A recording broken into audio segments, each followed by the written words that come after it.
विधानसभा चुनाव के ऐलान के बाद से मिजोरम का पहला सर्वे आया है, जिसमें साफ हो गया है कि मिजोरम में इस बार किसकी सरकार बनेगी, कांग्रेस की क्या स्थिति मिजोरम में रहने वाली है और भारतीय जनता पार्टी क्या मिजोरम में है या नहीं, आंकड़ों में भी है या नहीं। क्या पीएम मोदी की अगुवाई में मिजोरम में भारतीय जनता पार्टी कुछ कर पाएगी या नहीं कर पाएगी, ये भी एक बड़ा सवाल है। चलिए आपको आंकड़ों के जरिए बता देते हैं किस पार्टी की मिजोरम में सरकार बनने वाली है, किस पार्टी को कितनी सीटें मिलने वाली हैं, किस पार्टी को कितना वोट मिलने वाला है, ये भी आपको बता देते हैं। चलिए आंकड़ों के जरिए आपको समझा देते हैं। मिजोरम पर सी वोटर का सर्वे सामने आया है। मिजोरम में विधानसभा की कुल 40 सीटें हैं और ये 40 सीटों में 21 सीटें, वो जादुई आंकड़ा है, 21 सीटों पर ही जीतने वाली पार्टी मिजोरम में सरकार बनाती है। और ये स्क्रीन पर आपके आंकड़े हैं। एमएनएफ को 13 से 17 सीट मिलने का अनुमान है, यानी ये भी बहुमत से दूर। अगर मान लीजिए 13 सीटें मिलती हैं तो बहुमत से 8 सीटें दूर, और अगर 17 मिल जाती हैं तो बहुमत से 4 सीटें दूर, यानी एमएनएफ जो है वो बहुमत से दूर दिख रही है। कांग्रेस 10 से 14 सीटों पर जीत हासिल करती हुई दिख रही है। कांग्रेस 2018 के मुकाबले यहां बढ़त बनाती हुई दिख रही है, लेकिन आप ये आंकड़े देखिए, कांग्रेस भी बहुमत से दूर नजर आ रही है।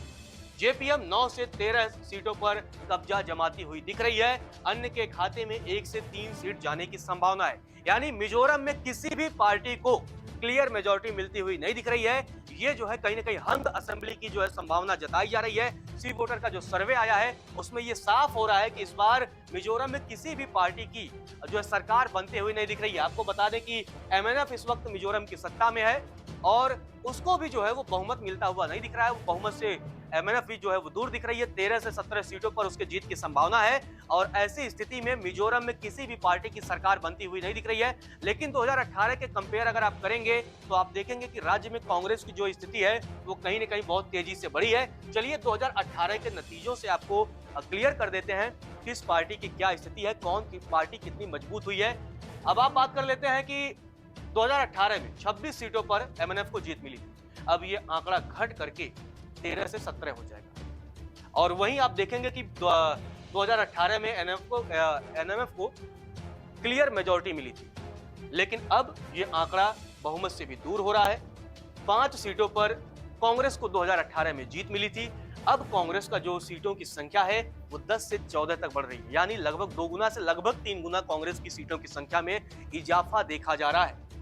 जेपीएम को कुल 8 सीटों पर जीत मिली थी और 9 से 13 सीटों पर जेपीएम को 2023 के विधानसभा चुनाव में जीत मिलने की संभावना है, जीत का अनुमान है।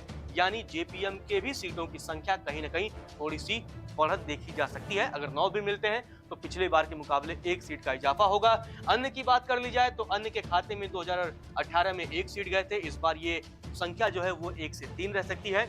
यानी आप देखेंगे कि किस तरह से कांग्रेस की यहाँ जो है मिजोरम में ना कांग्रेस का जो प्रदर्शन है वो बहुत तेजी से आगे बढ़ा है। और आप देखेंगे कहाँ 2018 में महज 5 सीटें कांग्रेस को मिली थी, अब ये संख्या 10 से 14, अगर 10 मिलती है तो 2 गुना, और 14 मिलती है कांग्रेस को सीटों की संख्या, कांग्रेस की सीटों की संख्या अगर होती है तो लगभग ये 3 गुना हो जाएगा। यानी राज्य में मिजोरम में कांग्रेस जो है वो दमदार वापसी करती दिख रही है। हालांकि अभी कांग्रेस जो है आंकड़ों में सत्ता से दूर है, क्योंकि ऐसी स्थिति में अब समीकरण कुछ बिठा लेते हैं कि आखिर क्या समीकरण हो सकते हैं। अगर हंग असेंबली बनती है तो किस तरह से कांग्रेस सत्ता में आ सकती है, वो भी एक बड़ा सवाल है।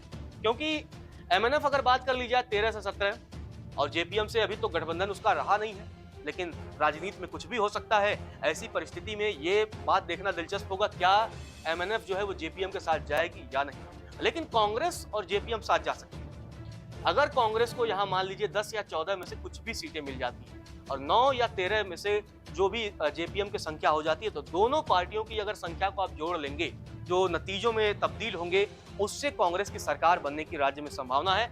अगर मान लीजिए कांग्रेस को 10 मिलती है और अगर इनका मिनिमम जोड़ लेते हैं, इनका मिनिमम इनका मैक्सिमम, ठीक है, तो अगर मान लीजिए 10 सीटों पर कांग्रेस को सफलता मिलती है और जेपीएम को 13 सीटों पर, तो ये 10 और 13 23 हो जाएंगे, ऐसे में सरकार बन जाएगी।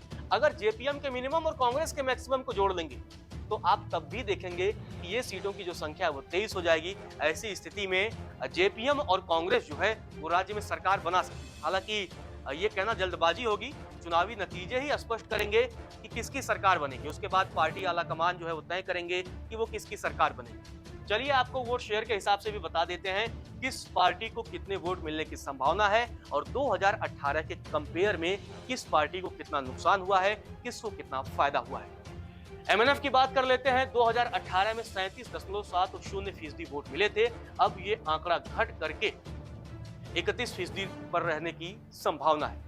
कांग्रेस को 2018 में 29.98% वोट मिले थे। अब ये आंकड़ा घट सकता है और 28% कांग्रेस का वोट शेयर हो सकता है, यानी लगभग जो है वो 2% कांग्रेस को यहाँ वोट का नुकसान होने की संभावना है। वहीं अगर बात की जाए जेडपीएम की, तो जेडपीएम को 2018 के विधानसभा चुनाव में मिजोरम में कुल 22.9% वोट मिले थे, जबकि अब जब 2023 में विधानसभा चुनाव होने जा रहे हैं तो सी वोटर के सर्वे के मुताबिक राज्य में जेडपीएम को 27% वोट मिलने का अनुमान है, यानी 2018 के मुकाबले जेडपीएम के वोट फीसदी में जो है वो बढ़ोतरी देखी जा रही है। तकरीबन 4% से अधिक वोट फीसदी जेडपीएम की बढ़त देखी जा रही है। जेडपीएम को कुल 27% वोट मिलने की संभावना है। यानी आप देखेंगे कि किस तरह से मिजोरम में कांग्रेस के वोटों में थोड़ी गिरावट है, एमएनएफ में भी गिरावट है, लेकिन निश्चित तौर पे ये पार्टियां निश्चित तौर पे काफी मजबूत फाइट करती हुई दिख रही हैं।